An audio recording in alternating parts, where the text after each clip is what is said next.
Join us as we uncover the symbols, the stories, explore the mysteries, the power, and the legacy of a kingdom that is still unfolding.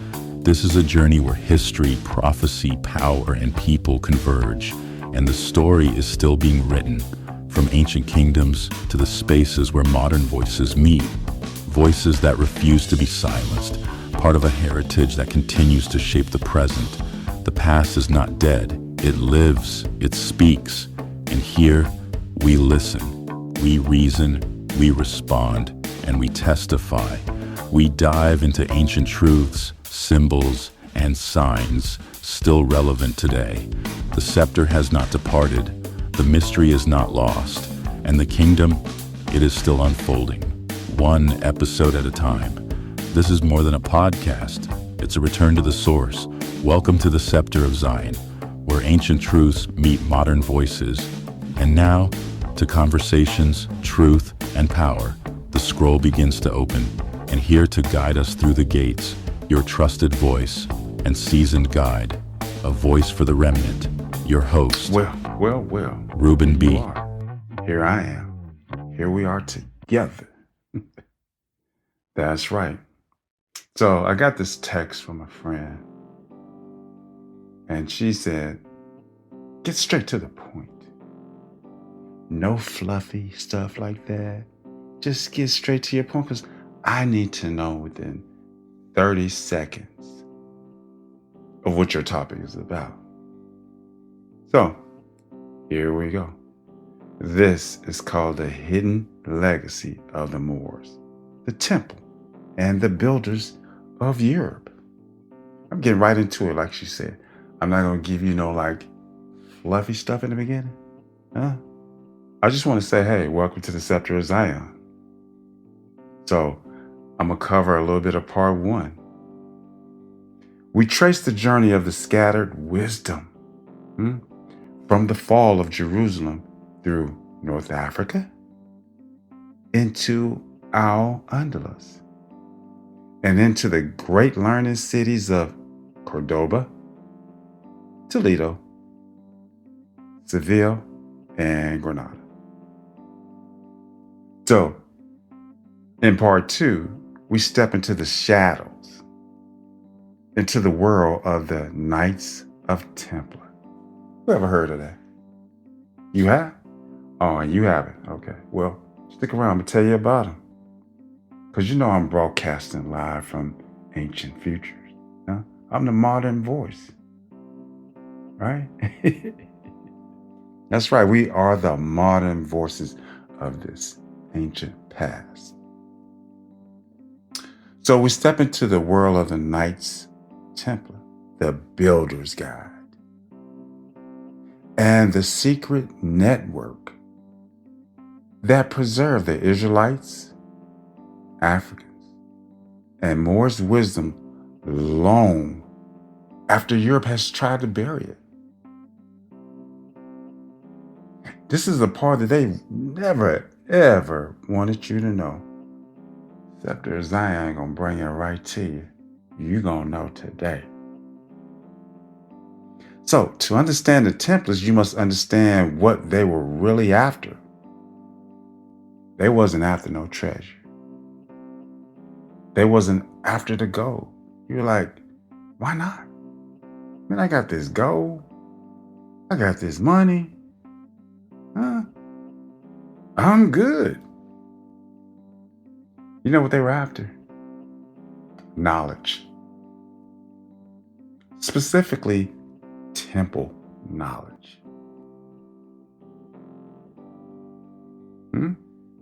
Temple knowledge. The name Templar is not random. It's not random. They didn't just hey, let's wake up and let's just call ourselves the Knights of Templars. No. Templar, it comes directly from the Latin phrase Militi Tempi, Knights of the Temple. Their full name was the Poor Fellow Soldiers of Christ and of the Temple of Solomon. Wow. Right. But why? Because their headquarters in Jerusalem was built on top of the ruins of the ancient Israelite Temple. Solomon's Temple. That's where it was built. So the word Templar literally means one who belongs to or is associated with the temple. Ain't your body a temple? Huh? Ain't your mind a temple? Their identity, their mission. That's right. Their identity, their mission, and symbolism, they were all rooted in this connection. The Knights of Templars were basically formed after the First Crusade, 1119 CE, Jerusalem. Their headquarters was built directly on top of the ruins of Solomon's Temple. This is not accidental. They wasn't guarding roads. They were excavating something ancient, something Rome had destroyed. Because, these dudes, they like tearing up stuff, burning up stuff, libraries, scroll. Anything that has to do with anything that's good and knowledgeable, Rome wants to destroy it. That was just what they did. They had a destructive mindset. But anyway, the house of Judah once guarded this. And so in my first lesson in Hidden Legacies Part 1, I was talking about these lions, basically symbolizing the tribe of Judah. And I was talking about some of the characteristics of, these lions and what these statues meant out front of particular buildings. So go back and listen to Hidden Legacy Part 1 and you'll see what I'm talking about. So according to medieval chronicles, they recovered scrolls, temple floor plans, geometric ratios, astronomical alignment, the alignment of the stars, mystical writing that was connected to Enoch, Moses, and Solomon. We still got that. Knowledge of pillar symbolism and sacred measurements and priestly mathematics.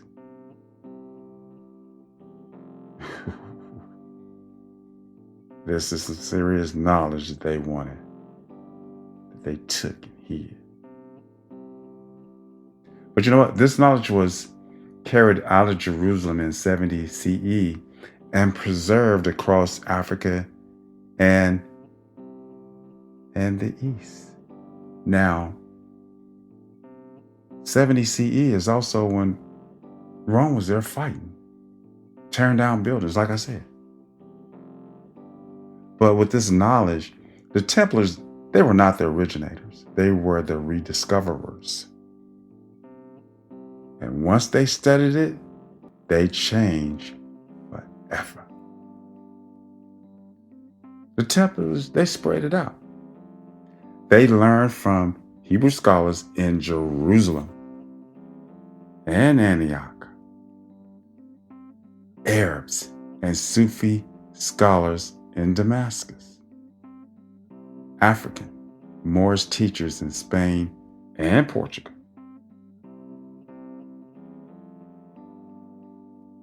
This made them one of the most educated orders in medieval Europe, rivaling the kings and the papacy. Why don't you just say pope? And the pope, papacy, or whatever you call yourself. You the pope. We're trying to come up with some fancy name, whatever. You the pope. But the knowledge is dangerous when it's threatened. So by the time that the Templars rose in the 1100s, Europe had already endured centuries of intellectual collapse. The western part of Rome fell in 476 CE. So the historians call this the Dark Age. Why dark? Like I said, they like burning libraries, so the libraries were burned. Literacy just collapsed. Architects regressed. Medicine declined, right? Astronomy was totally abandoned. Sacred geometry disappeared. Scientific inquiries was outlawed. Why was this? Because for one thing, the church said this knowledge is dangerous. Science must be controlled, and all of this must pass through Rome. It's got to come through the church, man. But hey, Mr. Churchman, it was doing a society good until you decide that it was dangerous. I said it's dangerous because I said it's dangerous. Meanwhile, the Moors were building cities of light. These universal cities were cities that was open universities. You knew how to become conscious and just be a good person. For centuries, over 700 some years. But the church said that this is dangerous. Yeah.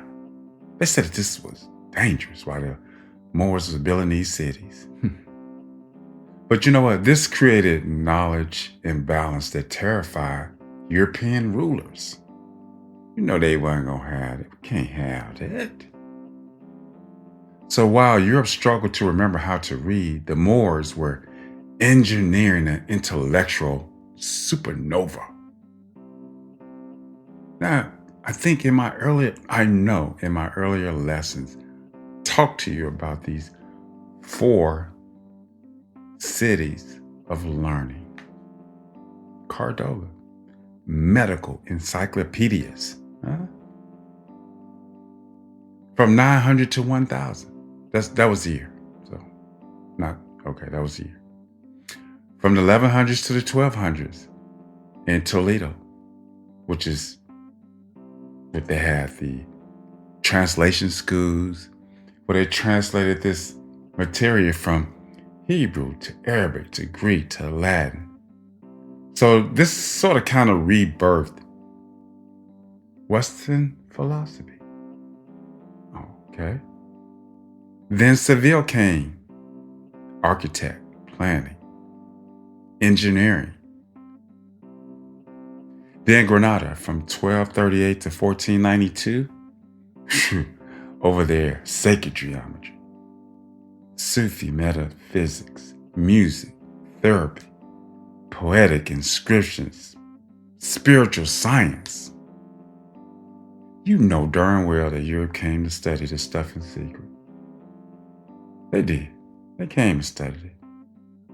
Monks, architects, philosophers sat quietly at the Moorish feet because the church would not allow open study. But you know what they did? They memorized this knowledge and carried it back home. You know, when they got back home, their face was all lit up, from this wisdom. Wisdom make your face shine, just make you feel so good inside when you learn a particular wisdom and knowledge. It just make you feel good. That's how they felt. It's like, hey, there's something different about you. I can look and tell there's something different. The Moors, right? They was teaching this wisdom openly. So the Templars, they studied openly with the Moors masters. Huh? Let me name a few places where they were studying openly. They met scholars in Jerusalem. Of course, that's foundation area. Antioch, Morocco, Sicily, Portugal, and Al-Andalus. Man, right? They learned Moorish architect, African engineering, Israelite sacred geometry, Arabic mathematics, astronomical alignment, agricultural science, medical knowledge. Wow. This is why the Templars' church were geometrically perfect, aligned with the stars, filled with symbols that the church did not understand. Their buildings looked Moorish because the signs was Moorish. Their symbols looked Israelites because the foundation was Israelite. Their philosophy looks Sufi because they studied under the Sufi thinkers. They were becoming something that Europe feared. A brotherhood of spiritual scientists? What? So, hey, we need to take a quick break. We'll be right back.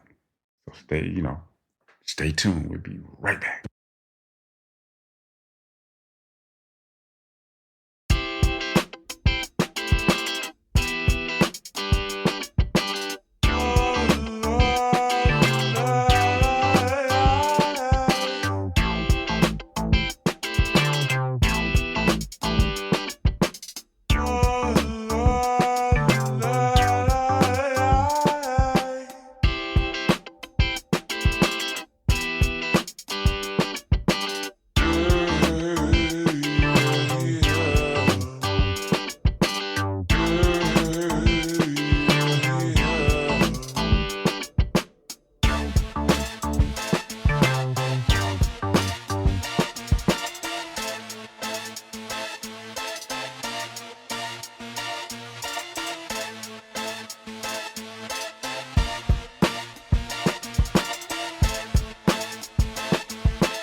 All right. Well, here we go. Welcome back. Welcome back, and here we go. So, the year 1307, the Great Betrayal. Now, see, this story is getting ready to turn dark. Anytime there's some betrayal, mistrust, something is about to happen. So by the early 1300s, the Templars had wealth, land, ships, international connection, knowledge independent of Rome, scientific skills Europe could not explain, and esoteric wisdom outside the church control. Now, the church, they call this hearsay. The kings, they call it a threat. They call it a threat because they couldn't control it. This is a threat, man. You thinking like that. This is a threat that you even know this knowledge. How did you get this stuff? So, October 13th. I wonder if that was on a Friday, October 13th. Maybe. Somebody look that up. October 13th, 1307, the Pope Clement V, he ordered a mass arrest of the Templars. Why you want to go and do something like that? Why they do it? Let me tell you why I did it, man. Because they had knowledge from the Hebrew mystics. They had knowledge from the more scientists. They had Arabic mathematics, temple architect, African engineering. They had Sufi metaphysics. We don't have that. I got to have that. So this knowledge, it contradicted Rome's authority. You know they couldn't have that, right? But the Templars, what they believe is that science and faith, they belong together. All sacred knowledge comes from one source, Uawafe. Geometry is a divine language. Wisdom should be shared and not controlled. I agree with that 100%. So Europe, they wasn't ready for this truth. It's like, no, this contradicts our authority, man. You know, you're trying to walk all up on us, man. We can't do that. So the Templars did not disappear, but they did escape. They had to get up out of there, man. They had to roll. Scotland, Portugal, France, and into some Moorish enclaves, Iberia, mountains. They basically had to take this knowledge underground. They had to stay hidden. So there, they joined or merged with the Builder's Guides. The medieval, Builder's Guide? They merged with them? So, if you didn't know, they were exclusive society of master stonemasons in Spain, Portugal, and Scotland, who inherited sacred science architects from the Moors and the Knights Templar. More than craftsmen, they were custodians of ancient knowledge, temple geometry, astronomical alignment, symbolic measurements, acoustics, and proportional designs originally rooted in Israelite traditions and refined in Al-Andalus. Let me say that again. Originally rooted in Israelite tradition. When the Templars were suppressed in 1307, many of their members and teachings flowed into these guilds, basically, merging Moorish engineering with temple wisdom and temple secrecy, or Templar secrecy. They encoded their knowledge into years cathedral and castles, preserving a linkage of spiritual architect that would later evolve into what? The Freemasons.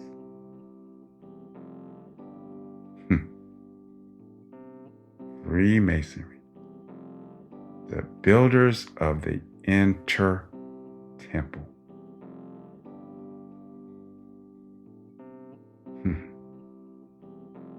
So they were heavily influenced by the Moors, architect in Spain and Portugal, the Hebrew Israelites, and the Africans, heavily influenced.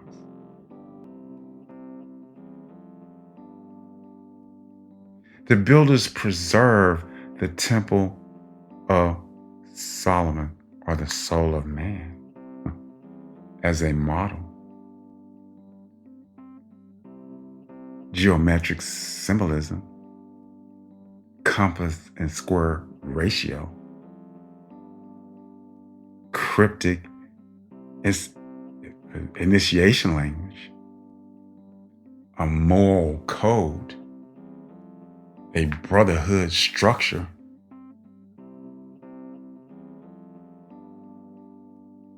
That's right. So, when they did emerge, so the earliest recorded stonemason guilds appeared in the 1100s, flourishing through the 13 and 1400s, especially in Scotland, Spain, Portugal. They were not a construction union. They were a knowledge society, the birth of the Freemasons. So by the year 1500 through 1600s, they start to evolve into a new form, a society no longer building stone temples, but, spiritual temple, the kingdom inside, that inner temple, right? So the early Freemasons called themselves the children of Solomon. Did Solomon come from the tribe of Judah? It's a question for you. Did the Jedi? Oh, maybe I shouldn't have said Jedi. I just let that ring for a minute. Some of you got that, some of you didn't. But yeah, they called themselves children of Solomon. This was not poetic. It was a declaration that their spiritual linkage came from Solomon's temple. Israelite sacred architect, Hebrew geometry, and wisdom, literature. The Freemasons, they absorbed this symbolism that was Hebrew Israelite symbolism, metaphysics, architects, initiation. Seemed like there was some kind of order there, right? Oh, it was an order. This is the hidden link between Israel, Africa, Al-Andalus, Templars, Freemasons, the modern West.